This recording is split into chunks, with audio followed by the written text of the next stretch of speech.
Hey, good people. Struggling with diabetes here, and I am glad you are back. I want to talk about, or I want to focus on the difficulties of staying on track. The difficulties in staying on track. I thought it might be apropos to speak on this topic simply because I find that a lot of people have difficulties staying on track, as do I. You know, we all have sometimes strong challenges staying the course, staying on track, and then once we get off track, striving to get back on track. I thought that I would talk about, like always, I talk about my experiences. And I talk about how difficult it is, or it has been for myself. And it's never ending. It's never ending. It's not like I get to a point where, okay, I got the code. I understand the algorithm. I know what to do and I know what not to do. And so I'll follow that course. But it's not the case always, simply because life doesn't follow our agenda. It simply doesn't. You know, it doesn't adhere to the things that we want or the things that we need. Life is just life. We have to get in line with what's going on with life and deal with it accordingly as it relates to us and our own experiences. So as you know, I have several programs. I'm proud of those programs too because I know that they work. If you've viewed any of my follow-ups and checkups and follow-ups, you'll discover that many times that I would have follow-ups go to my doctor or go to my healthcare provider, finding out that at one point my numbers were bad. And I know the word number is kind of ambiguous, but when I talk about numbers, I know what my numbers are, and you have to go through some of my other content to find out what those numbers are and what I actually mean. But I come to find out that if you watch those videos, not I, but you will come to find out that there's certain places where my numbers have been off. I mean, totally off. And I've been ashamed of those numbers simply because I know what it takes to stay in pocket. I know what it takes to stay in pocket, but sometimes because of life, sometimes because of adversity, sometimes because of circumstance, sometimes because of dilemmas, because of all of these other things that come into play, it throws us off our square, as they would say, or we get off track. And then navigating to get back on track becomes cumbersome in and of itself. So I just wanted to, in this perspective, my perspective is to encourage you. I encourage myself sometimes, most times, if not all of the time, simply because I need that encouragement. You know, I get knocked down and I'm like, you know what? I think I'll stay down for a minute. Why? Because sometimes it's comfortable. I'm fine with it. Why not? And then we get tricked, or I get tricked into thinking that, what does it matter? You know, who am I doing this for? No one but myself. And so I could talk to myself. I could deal with myself. Listen, you know, I could eat what I want to eat. I could do what I want to do, and without restraint. But that has consequences. And often, or oftentimes, or most times, what happens is the consequence will show up at the most inconvenient times. I'm telling you, it will happen at the time you don't want it to happen. At the time you feel, hey, I got it going on now. I'm feeling good about myself. This is falling into place. All of these doors are opening and I'm able to do this. I'm able to do that. I just got a check that I didn't know was coming in the mail. Now all of these things are happening, which are good. Now the consequence knocks on the door. It says, pay up. We got to pay up. It's unfortunate, but again, that's how life works. And when you're younger, you don't really understand that. And I won't say, you know what? I'll take that back. Maybe when you're younger, you understand it, but it doesn't register the same way. It doesn't hit the same way as when you get older. It hits a little bit different. So staying on track has to do more with us than someone else. And I had to come to the agreement that if I do get off a track, did I say that right? If I do get off track, not off a track, if I do get off track, it's okay. Just know that I got to get back on track. I started a while ago this program called 7-Day Realignment. And then I advanced it with 7-Day Realignment Level Up. And both of those you can access on the website strugglingwithdiabetes.com. And what that is to do more so than anything else, to encourage those that have fallen off track and have gotten to the point where they feel that, there's no hope. Or, I was going strong and then this came up and I fell off because I did the same thing. And I continue to do the same thing.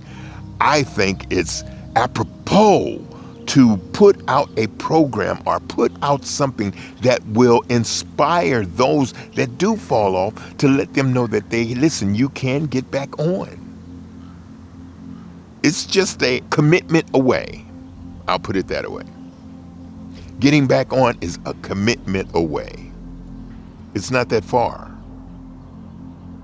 I commit to start again. I commit to start again. You can start again. So with that 7-day realignment, the reason that came up because I had started a 28-day still standing program.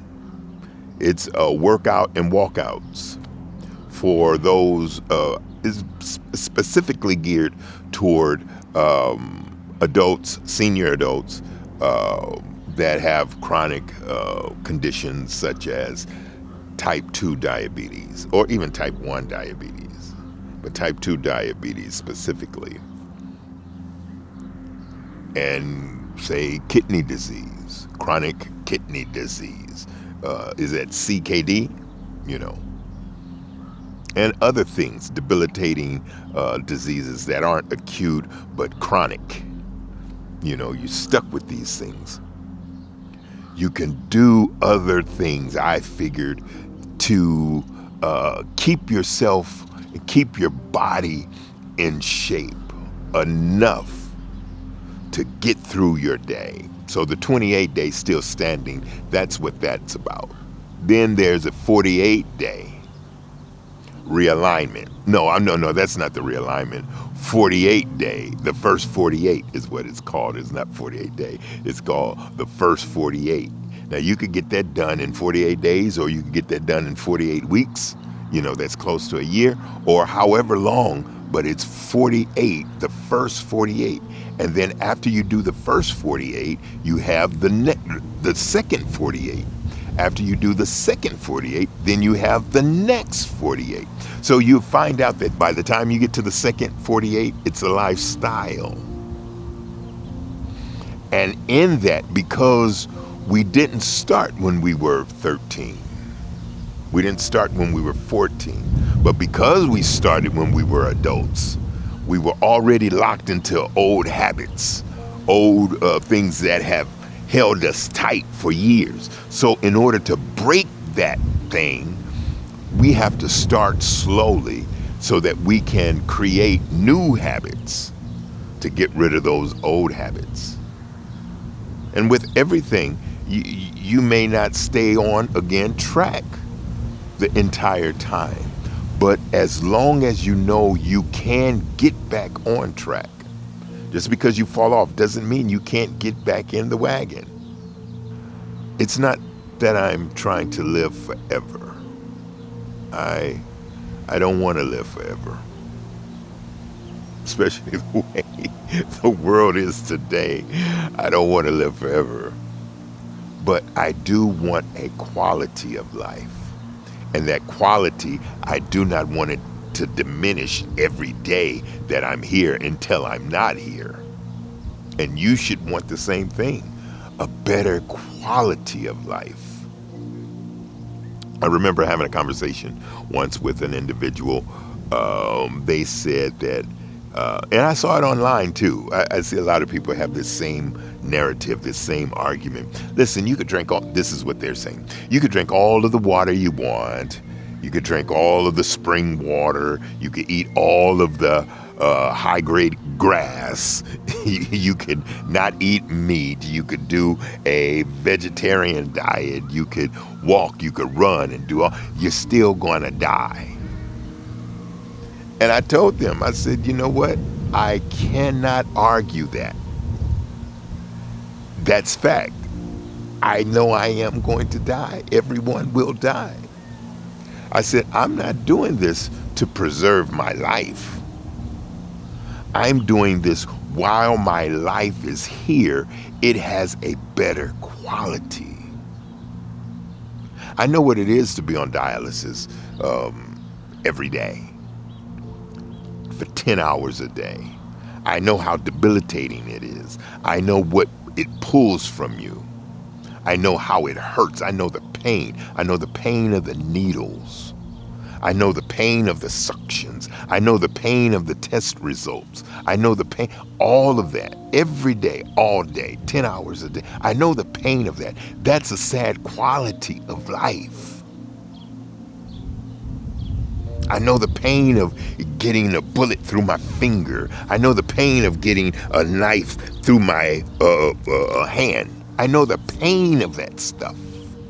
I know the pain of making all the wrong decisions when I was younger. But again, I'm not trying to live forever. I'm trying to make a better quality of my life. And that should be your want too. You want a better quality of life. I'm talking to those of you that may be dealing with these things like diabetes. Years ago, I had this friend. He passed away many years ago. But he was a school teacher. And he was a musician. He used to teach math at school, but he taught at he would teach music at, he was a choir director. Teach music at one of the biggest Catholic churches in Los Angeles. And he had me, a black Catholic church, I might add. And he had me working there with him, not an understudy, but I was his assistant. And I would watch how he would drink these, back then they were called zero sugar sparkling drinks, or something like sparkling zero sugar drinks, or something like that. I can't think of what they were. But faithfully, he would bring those to his rehearsal. Faithfully, he would have an apple, an orange, and a banana, and a sandwich. That was his lunch at, the rehearsal, or his snack. I don't know what you would have classified it as, or he would have classified it as. And I would see that. And I would have a hard time reconciling the sandwich and the fruit with the zero sugar beverage. And I didn't know much about type 2 diabetes. He was a type 2 diabetic, if I didn't mention that. I didn't know much about it, but I knew because my father had diabetes and he had passed from diabetes. But I knew that somehow that really didn't match. And he would say all the time, Jathan, take care of yourself. Eat right. You got to eat right. And he'd eat on his apple. See, I eat nothing but fruit. And I make sure I'm okay. But as I look back on it, I'm like, a lot of times, most times in the past, when we were trying to treat our condition, our diabetic condition, we really didn't know what to do and what not to do.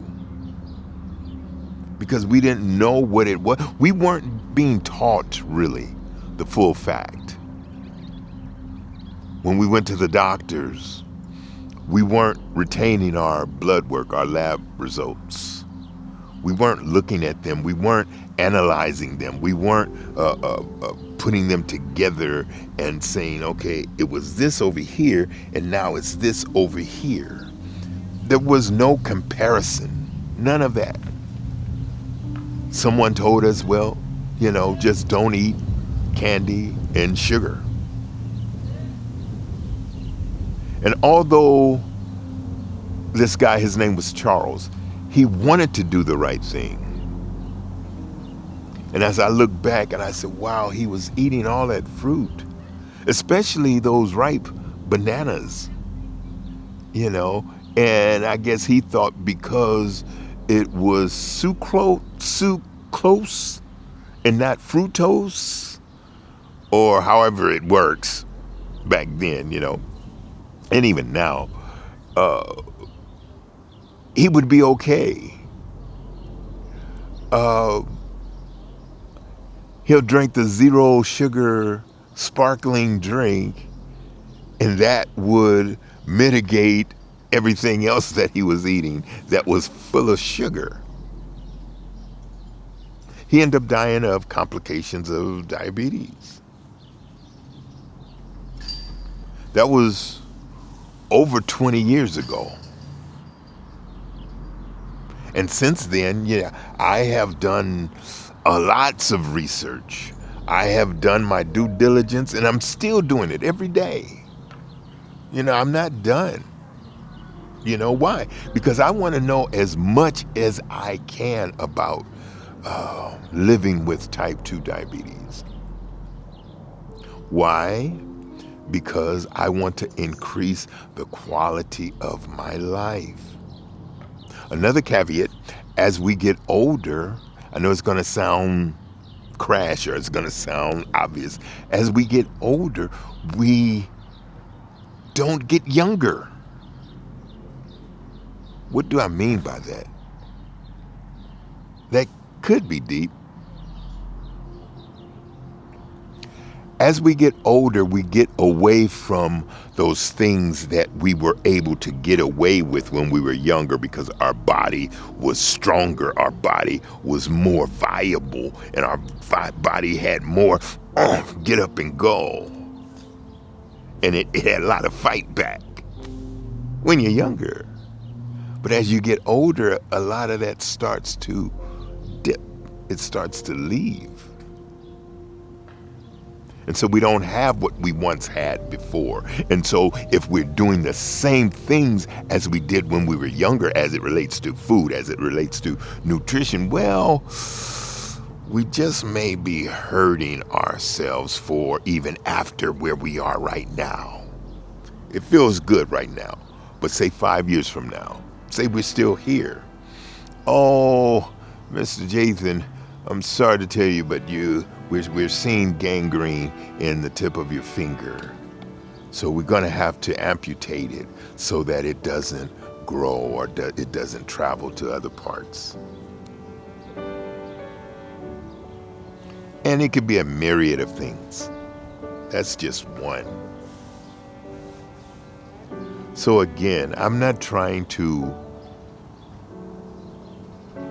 haunt anyone, but at the same time, I'm trying to help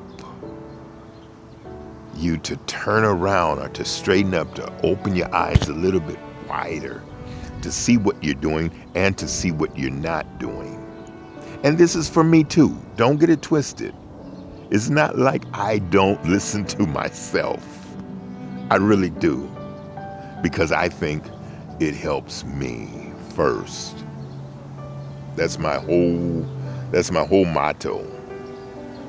If I can help someone as I travel along, if I could help someone with a word, even a song, if I could help someone that they're traveling or going wrong, then my living is not in vain. That's what I truly believe.